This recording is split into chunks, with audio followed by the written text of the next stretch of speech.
Hello बच्चों, मैं Manikpuri sir हमारे यूट्यूब चैनल एजुकेशन हब में मैं आपका स्वागत करता हूं। जैसे कि हमने अध्याय 1 क्लास 12वीं भौतिक से रिलेटेड क्वेश्चन हमने हल कर रहे हैं। आगे हम इस टॉपिक पे आगे बात करते हैं कि आज का जो टॉपिक है वो विद्युत फ्लक्स। ये विद्युत फ्लक्स है क्या? तो विद्युत फ्लक्स के बारे में हम जानेंगे और इसका व्यवहार क्या होता है, किस तरह से धनात्मक और ऋणात्मक उसके प्रकार, ये भी देखेंगे। तो चलिए चलते हैं हमारे टॉपिक्स पर। विद्युत फ्लक्स।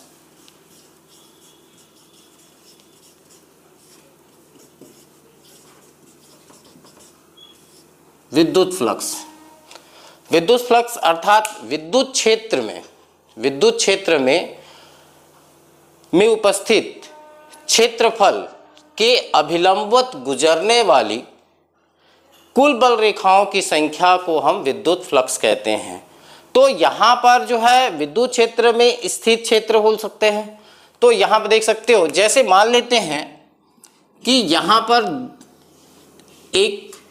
ये दो आवेश हैं, माइनस आवेश और इसको ले सकते हो प्लस आवेश। यहाँ पर दो आवेश हैं।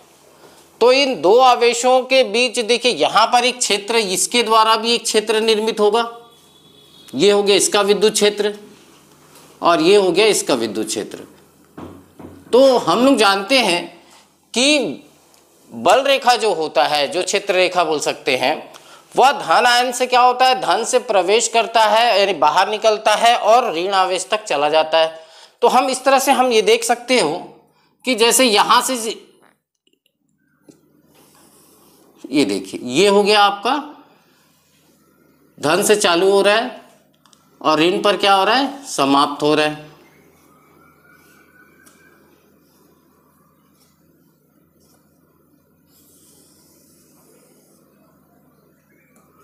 इस तरह से आप देख सकते हैं कि ये जो क्षेत्र है वो धनावेश से प्रारंभ होकर ऋणावेश पर, इसी प्रकार यहां पर इस तरह से ये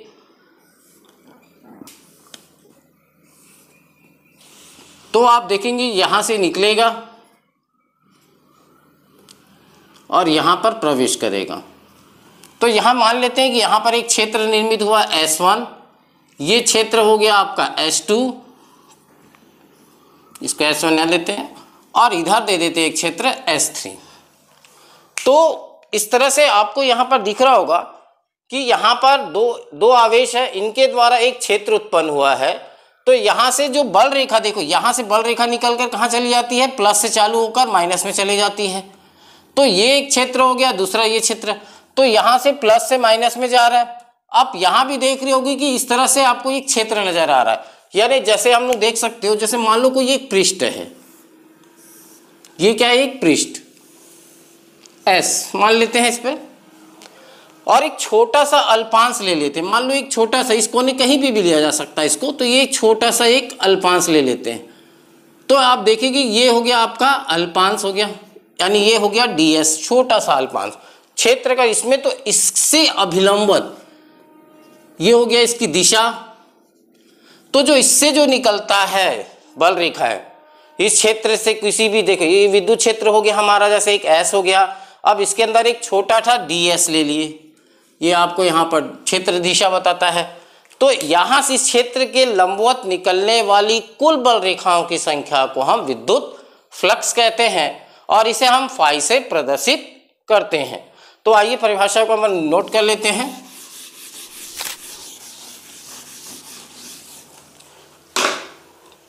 विद्युत क्षेत्र में स्थित, विद्युत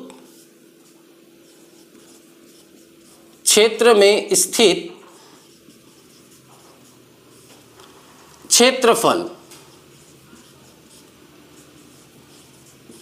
के अभिलंबवत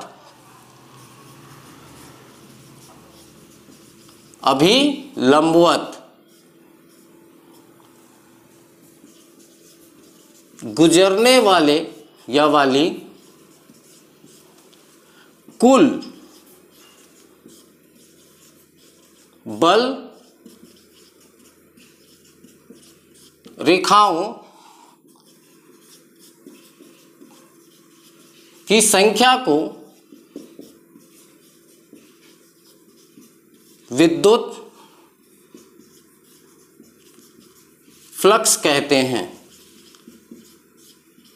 यानी जितनी भी उसमें से रेखा निकलेगा उस क्षेत्र से, यहां पर विद्युत क्षेत्र में स्थित क्षेत्रफल के अभिलंबवत गुजरने वाली कुल बल रेखाओं की संख्या को हम विद्युत फ्लक्स कहते हैं। इसे फाई ई से प्रदर्शित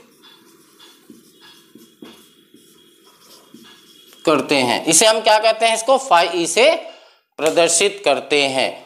अब इस तरह से हमने ये जाना कि किसी विद्युत क्षेत्र में स्थित क्षेत्रफल से अभिलंबवत गुजरने वाली कुल बल रेखाओं की संख्या को हम विद्युत फ्लक्स कहते हैं, जिसे हम फाई से प्रदर्शित करते हैं। अब ये जो फ्लक्स होते हैं वो कितने प्रकार के होते हैं? दो प्रकार के। विद्युत फ्लक्स कितने प्रकार के होते हैं? यहां पर हम लोग लिख सकते हैं दो प्रकार। एक होता है धनात्मक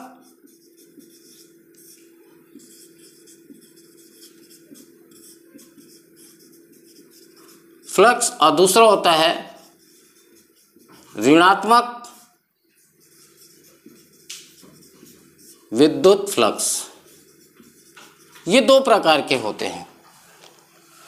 तो इस तरह से हम यहां पर देख सकते हैं कि यहां पर जो विद्युत फ्लक्स है वो दो प्रकार के होते हैं, धनात्मक और ऋणात्मक। तो आप चित्र में देख सकते हैं कि धनात्मक विद्युत फ्लक्स किसे कहते हैं? यानी क्षेत्र से, जो क्षेत्रफल से जो बल रेखाएं जो बाहर की ओर निकलती है, जैसे यहां पर S1 से देखो, यहां पर क्या हो गया? S1 में जो बल रेखा है वो बाहर की ओर निकल रही है, तो ये क्या होता है? ये धनात्मक विद्युत फ्लक्स कहलाता है। दूसरा आप देख सकते हो S2 में बल रेखा अंदर की ओर आ रही होती है। देखो क्षेत्र के अंदर आ रही है। यहां पर क्या हो रहा है? क्षेत्र के अंदर आ रही है। तो जब ये क्षेत्र के अंदर आ रहा है तो ये क्या होता है? ऋणात्मक विद्युत फ्लक्स। और साथ में आप ये भी देख सकते हो कि S3 में यहां पर आपको कुछ भी नहीं दिखाई देता। यानी यहां पर आप इस तरह से इसके बाहर जाएंगे तो ये जो क्षेत्र होता है यहां पर विद्युत फ्लक्स जो होता है वो शून्य होता है। तो हम लोग धनात्मक विद्युत फ्लक्स किसे कहेंगे? जो क्षेत्र के, वह बल रेखा जो क्षेत्र के से बाहर निकलता है, यानी बाहर की ओर आता हुआ प्रतीत होता है या बाहर आ रहा होता है, उसे हम धनात्मक विद्युत फ्लक्स कहेंगे। और जो अंदर की ओर आ रहा होता है उसे हम क्या कहते हैं? ऋणात्मक विद्युत फ्लक्स कहते हैं। तो इस तरह से हम यहाँ पर दो, यानी कि यहाँ पर विद्युत फ्लक्स धनात्मक कब होगा? जो विद्युत फ्लक्स क्या होता है? क्षेत्र के अंदर की ओर आता है वो धनात्मक कहलाता है, और जो क्षेत्र के बाहर जाता है वो धनात्मक कहलाता है, और जो क्षेत्र के अंदर की ओर आता है बल रेखा वो ऋणात्मक बल यानी विद्युत फ्लक्स कहलाता है। तो इस तरह से हमने ये जाना कि विद्युत फ्लक्स क्या है और विद्युत फ्लक्स कितने प्रकार होते हैं। तो विद्युत फ्लक्स कितने प्रकार होते हैं? दो प्रकार के।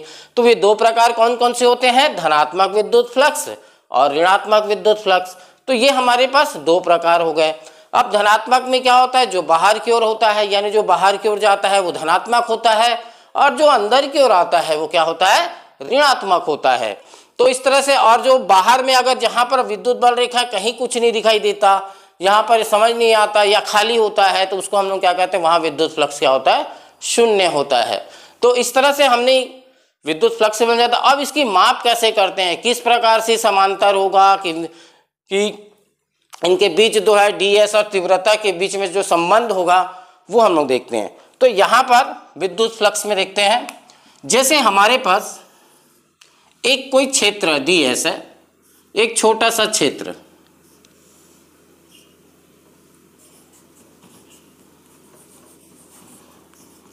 ये हम इसकी माप लेते हैं। तो मान लेते हैं यहां पर एक छोटा सा ds है।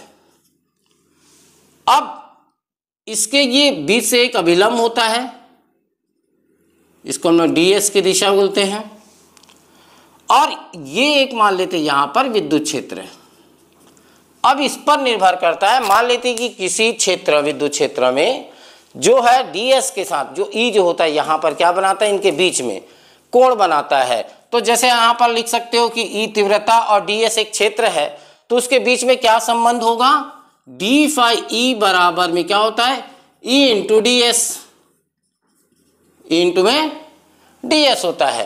तो ये यहाँ पर E ds क्या है, यहाँ पर एक अल्पांश छोटा सा क्षेत्र है और E जो है, अब यदि मान लेते हैं कि वह E के साथ ds यानी कि क्षेत्र के साथ थीटा कोण बनाता है, मान लेते हैं इनके बीच में क्या बनाता है, थीटा कोण बनाता है। तो थीटा कोण बनाता है अर्थात यहाँ पर यदि हम लोग लिखते हैं डी फाई ई, मतलब यहाँ पर डी फाई ई, यहाँ पर आप डी फाई ई लिख सकते हो।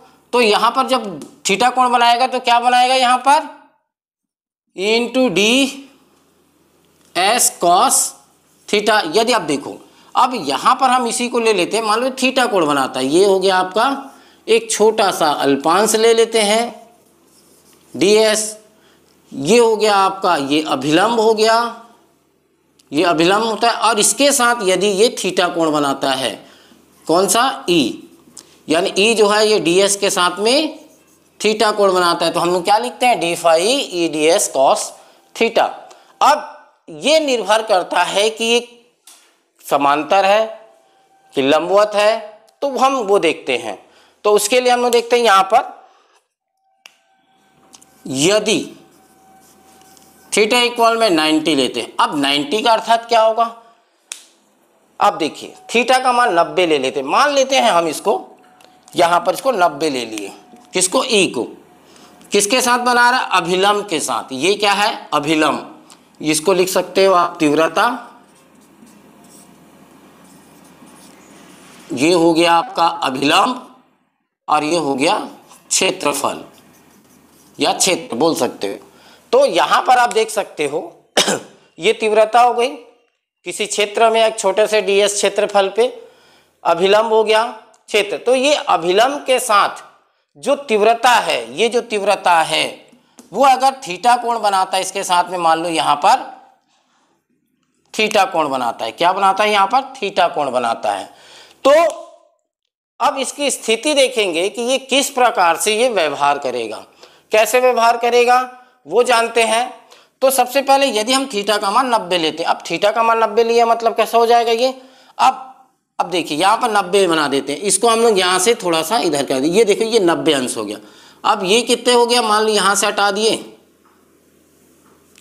अब ये कहाँ आ गया, यहाँ पर आ गया, तो ये 90 अंश का कोण बना रहा है। अब 90 अंश का कोण बना रहा है तो आप देख रहे होगे कि विद्युत क्षेत्र यानी जो पृष्ठ है, ये मान लो ये पृष्ठ है और ये है क्षेत्र, तो दोनों एक दूसरे के क्या हो गए, समांतर हो गए। यहाँ पर दोनों क्या हो गए, यहाँ पर समांतर है, यानी यहाँ इस स्थिति में क्या लिख सकते हो कि पृष्ठ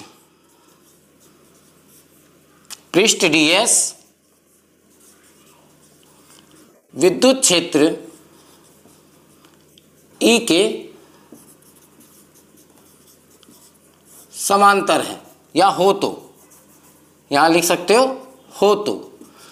यदि विद्युत पृष्ठ ds क्षेत्र यानी विद्युत क्षेत्र E के से समांतर हो तो तब यहाँ पर क्या होगा, समांतर होगा तो यहाँ पर थीटा का मान क्या रख देंगे हम, 90। तो डी फाई ई बराबर में क्या हो जाएगा, E into D S cos 90। तो कॉस 90 का मान कितना होता है, 0 इंटू डी एस इंटू में 0। तो डी फाई ई इक्वल में क्या हो जाएगा, ये 0, अर्थात यहाँ पर विद्युत फ्लक्स का मान क्या हो जाएगा, 0 होगा। यानी जब विद्युत क्षेत्र ds के समांतर होगा तो उससे गुजरने वाला जो विद्युत फ्लक्स होगा उसका मान क्या होगा, 0 होगा। अब देखते हैं दूसरा, यदि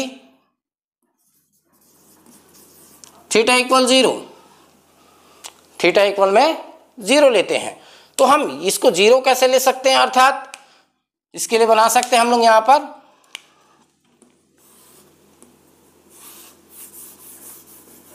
इधर देख, तो यहां पर मान लेते हैं ये यहां पर हमारा एक ds है,